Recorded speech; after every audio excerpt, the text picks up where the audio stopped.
हरियाणा चुनाव में मायावती ने किया खुलासा। बीएसपी और आईएनएलडी सरकार बनी तो ये नेता बनेंगे सीएम, मुफ्त बिजली देने का किया ऐलान। जी हाँ, नमस्कार साथियों, आप देख रहे हैं हमारे YouTube channel Avnish official 8887। Channel पर आप नए हो तो चैनल को जरूर सब्सक्राइब करें।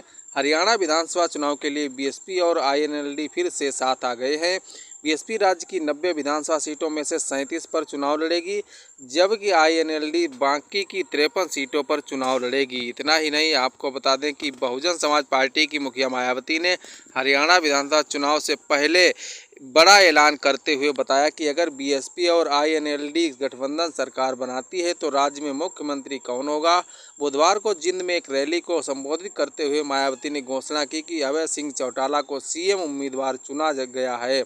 उन्होंने ये भी कहा कि सरकार में 2 डिप्टी सीएम होंगे, जिनमें एक उनकी पार्टी से होगा। तो आपको बता दें कि हरियाणा में बुधवार को हरियाणा के जिंद में बसपा सुप्रीमो मायावती की एक चुनावी जनसभा थी। जनसभा के दौरान उन्होंने बड़ा ऐलान किया।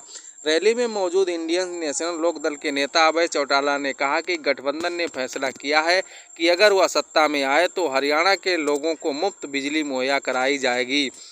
उन्होंने मंच से लोगों को संबोधित करते हुए कहा, अगर हम सत्ता में आए तो हम बिजली के मीटर हटाकर खट्टर के घर पहुंचा देंगे, हम मुफ्त बिजली मुहैया कराएंगे। हरियाणा विधानसभा चुनाव के लिए बीएसपी और आईएनएलडी फिर से साथ आ गए हैं। बीएसपी राज्य की 90 विधानसभा सीटों में से 37 सीटों पर चुनाव लड़ेगी, जबकि आईएनएलडी बाकी की 53 सीटों पर चुनाव लड़ेगी। इतना ही नहीं, आपको बता दें हरियाणा में बहुजन समाज पार्टी और इनेलो का गठबंधन है। अभय सिंह चौटाला इससे पहले 2014 से 2019 तक हरियाणा विधानसभा में विपक्ष के नेता रह चुके हैं। मौजूदा हरियाणा विधानसभा में बीएसपी का कोई विधायक नहीं है, हालांकि इनेलो के पास एकमात्र विधायक है अभय चौटाला। दोनों पार्टियों ने जुलाई में लखनऊ में बसपा सुप्रीमो और इनेलो नेता की बैठक के बाद एक प्रेस कॉन्फ्रेंस में अपने गठबंधन की घोषणा की थी।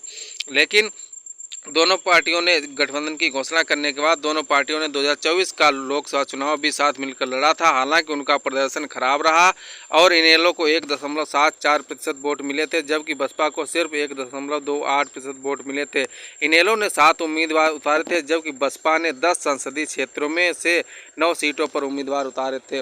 राज्य में पिछले विधानसभा चुनाव में भारतीय जनता पार्टी 40 सीटें जीतकर विजयी हुई थी, जबकि कांग्रेस ने 30 सीटें जीती थी। हरियाणा में 90 सदस्यीय विधानसभा के लिए मतदान 5 अक्टूबर को होगा। मतगणना जम्मू कश्मीर के साथ